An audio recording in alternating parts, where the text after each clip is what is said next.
നമസ്കാരം. ജ്യോതിഷത്തിന്റെ മറ്റൊരു അധ്യായത്തിലേക്ക് സ്വാഗതം. അത്തം നക്ഷത്രക്കാരുടെ വിവാഹ പൊരുത്തമാണ്. ഭാരതീയ ജ്യോതിഷത്തിലെ 27 നക്ഷത്രങ്ങളിൽ 13ാമത്തേതായ അത്തം കന്നിരാശിയിൽ 10 ഡിഗ്രി മുതൽ 23 ഡിഗ്രി 20 മിനിറ്റ് വരെ വ്യാപിച്ചു നിൽക്കുന്ന ഒരു നക്ഷത്രമാണ്. ചന്ദ്രൻ ഭരണാധിപനായ ഈ നക്ഷത്രത്തിന്റെ അധിപൻ ബുധനാണ്. അറിവ്, ബുദ്ധിശക്തി, കൈത്തൊഴിലിലെ പ്രാവീണ്യം എന്നിവയുടെ പ്രതീകമായ അത്തം നക്ഷത്രക്കാർ ദാമ്പത്യ ജീവിതത്തിലും തനതായ വ്യക്തിമുദ്ര പതിപ്പിക്കുന്നവരാണ്.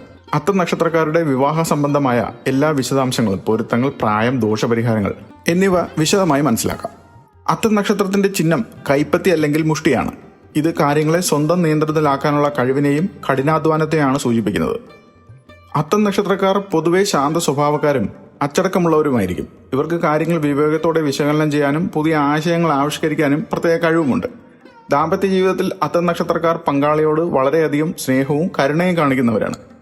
എന്നിരുന്നാലും തങ്ങളുടെ പങ്കാളിയിൽ കുറ്റങ്ങൾ കണ്ടെത്താനുള്ള ഒരു സ്വാഭാവിക പ്രവണത ഇവർക്കുണ്ടാകാമെന്നാണ് ചില ജ്യോതിഷ ഗ്രന്ഥങ്ങളിൽ സൂചിപ്പിച്ചിട്ടുള്ളത്. ഈ പ്രവണത നിയന്ത്രിക്കേണ്ടത് സമാധാനപരമായ ദാമ്പത്യത്തിന് അത്യന്താപേക്ഷിതമാണ്. അത്തം നക്ഷത്രത്തിൽ ജനിച്ച സ്ത്രീകൾ കുലീനമായ പെരുമാറ്റവും ഐശ്വര്യവും ഉള്ളവരായിരിക്കും. പുരുഷന്മാർ പൊതുവെ ആകർഷകമായ പുഞ്ചിരിക്ക് ഉടമകളും സ്ത്രീകളെ ആകർഷിക്കുന്ന വ്യക്തിത്വമുള്ളവരുമാണ്. രാശി കന്നിരാശി. അധിപൻ ചന്ദ്രൻ, രാശിയാധിപൻ ബുധൻ.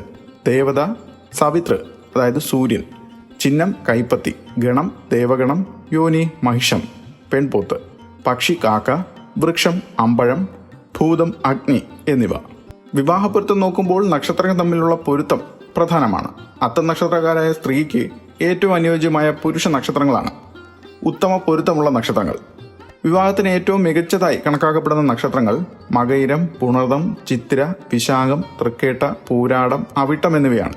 ഈ നക്ഷത്രക്കാരുമായുള്ള വിവാഹം മാനസിക ഐക്യവും സാമ്പത്തിക അഭിവൃദ്ധിയും നൽകുന്നു. ഇവ കൂടാതെ അശ്വതി, ഭരണി, പൂയം, ആയില്യം, മകം, ഉത്രം, ചോതി, മൂലം, ഉത്രാടം, തിരുവോണം, പൂരിട്ടാതി എന്നിവയും അനുയോജ്യമായ പട്ടികയിൽ ഉൾപ്പെടുന്നുണ്ട്. അത്തം നക്ഷത്രവും മറ്റൊരു അത്തം നക്ഷത്രവും തമ്മിലുള്ള വിവാഹം ഉത്തമമായി കണക്കാക്കപ്പെടുന്നു. ഏക നക്ഷത്ര പൊരുത്തപ്രകാരം അത്തം നക്ഷത്രം രോഹിണി, തിരുവാതിര, പൂയം, മകം, തിരുവോണം എന്നീ നക്ഷത്രങ്ങൾ ഒരേ നാളുകാർ തമ്മിൽ വിവാഹം കഴിക്കുന്നത് ശുഭകരമാണെന്നാണ് പറയുന്നത്. സ്ത്രീകൾക്ക്, അത്തം നക്ഷത്രക്കാരായ സ്ത്രീകൾക്ക് താരതമ്യേന നേരത്തെ വിവാഹം കഴിക്കാൻ സാധ്യതയുണ്ടെന്നാണ് കാണുന്നത്. അനുയോജ്യമായ വിവാഹ പ്രായങ്ങൾ 18, 19, 21, 22, 26, 28, 32 എന്നിവയാണ്. ഇതിൽ 26 വയസ്സ് വരെയുള്ള അനുകൂലമായ സമയമായാണ് കണക്കാക്കപ്പെടുന്നത്. പുരുഷന്മാർക്ക്, അത്തം നക്ഷത്രക്കാരായ പുരുഷന്മാർക്ക് 30 വയസ്സിന് മുൻപുള്ള ജീവിതത്തിൽ ചില അനിശ്ചിതത്വങ്ങൾ ഉണ്ടായേക്കാം. അതിനാൽ 30 മുതൽ 42 വയസ്സ് വരെയുള്ള കാലഘട്ടം ഇവരുടെ വ്യക്തിജീവിതത്തിലും ഔദ്യോഗിക ജീവിതത്തിലും ഏറ്റവും മികച്ച സമയമായാണ് പറയപ്പെടുന്നത്. 26ാം വയസ്സിൽ വിവാഹം നടക്കാനുള്ള യോഗവും ഇവരിൽ കാണുന്നുണ്ട്. അത്തം നക്ഷത്രക്കാർക്ക് വിവാഹം നടക്കാൻ 7ാം ഭാവാധിപന്റെയോ ദശയോ ഭുക്തിയോ വേണം. കന്നിരാശിക്കാരുടെ 7ാം ഭാവം മീനൻ രാശി ആയതിനാൽ വ്യാഴത്തിന്റെ ദശാകാലങ്ങൾ വിവാഹത്തിന് വളരെ അനുകൂലമാണ്. കൂടാതെ ശുക്രൻ, ചന്ദ്രൻ, രാഹു എന്നിവയുടെ ദശകളിലും വിവാഹത്തിന് വഴിയൊരുക്കാം. ചന്ദ്രദശ കുടുംബാംഗങ്ങൾക്കും ദാമ്പത്യത്തിനും പ്രാധാന്യം നൽകുന്ന സമയമാണ്. നക്ഷത്ര പൊരുത്തം മാത്രം നോക്കിയാൽ വിവാഹം വിജയകരമാകണമെന്നില്ല. ജാതകത്തിലെ ഗ്രഹനിലകൾ തമ്മിലുള്ള പൊരുത്തവും, അതായത് പാപസാമ്യവും പരിശോധിക്കേണ്ടതുണ്ട്. ജാതകത്തിലെ 1, 2, 4, 7, 8, 12 എന്നീ ഭാവങ്ങളിൽ നിൽക്കുന്ന ചൊവ്വ, ശനി, രാഹു, കേതു, സൂര്യൻ എന്നീ പാപഗ്രഹങ്ങളുടെ സാന്നിധ്യമാണ് പാപസാമ്യം കണക്കാക്കാൻ ഉപയോഗിക്കുന്നത്. സ്ത്രീയുടെ ജാതകത്തിലുള്ള അത്രയോ അതിലധികമോ പാപത്വം പുരുഷന്റെ ജാതകത്തിലും ഉണ്ടായിരിക്കണം. പുരുഷ ജാതകത്തിൽ പാപത്വം കുറവാണെങ്കിൽ അതിന്റെ ദോഷം സ്ത്രീ അനുഭവിക്കേണ്ടി വരുമെന്നാണ് പറയുന്നത്. ചൊവ്വാദോഷം. അത്തം നക്ഷത്രക്കാരുടെ ജാതകത്തിൽ 7ലോ 8ലോ ചൊവ്വ നിൽക്കുന്നത് ദാമ്പത്യ തടസ്സങ്ങൾക്കും പങ്കാളിയുടെ ആരോഗ്യ പ്രശ്നങ്ങൾക്കും കാരണമാകും.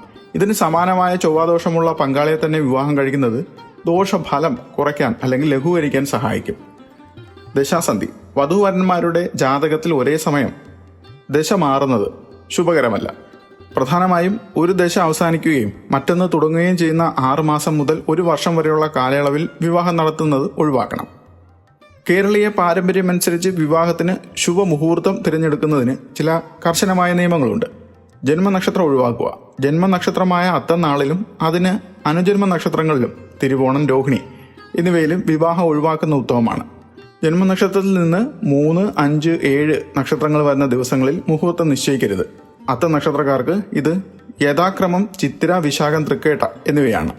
ജന്മരാശിയുടെ, അതായത് കന്നി 6, 8, 12 ഭാവങ്ങളിൽ ചന്ദ്രൻ നിൽക്കുന്ന ദിവസങ്ങളിലും മുഹൂർത്തത്തിന് വർജ്യമാണ്. മുഹൂർത്തത്തിന് നിശ്ചയിക്കുന്ന നക്ഷത്രം ജന്മനക്ഷത്രവുമായി ഭേദം ഉണ്ടാകാനും പാടില്ല. അത്തം നക്ഷത്രത്തിന്റെ അധിപൻ ചന്ദ്രനായതിനാൽ ദോഷങ്ങൾ നീങ്ങാൻ ചന്ദ്രശാന്തി ഹോമം നടത്താം. വൈകാരികമായ അസന്തുലിതാവസ്ഥ പരിഹരിക്കാൻ ഇത് സഹായിക്കും. രാശാധിപനായ ബുധനെ പ്രീതിപ്പെടുത്തുന്നതിന്, ബുദ്ധിപരമായ തീരുമാനങ്ങൾ എടുക്കുന്നതിനും ദാമ്പത്യത്തിലെ ആശയവിനിമയം മെച്ചപ്പെടുത്തുന്നതിനും ബുധശാന്തി ഹോമം സഹായിക്കും. സ്വയംവര പാർവതി ഹോമം വിവാഹ തടസ്സങ്ങൾ മാറുന്നതിനായി ഈ ഹോമം പ്രത്യേകമായി നിർദ്ദേശിക്കുന്നതാണ്. മൃത്യുഞ്ജയ ഹോമം ആരോഗ്യ പ്രശ്നങ്ങൾക്കും ആയുർദോഷങ്ങൾക്കും പരിഹാരമായി ഇത് നടത്താവുന്നതാണ്.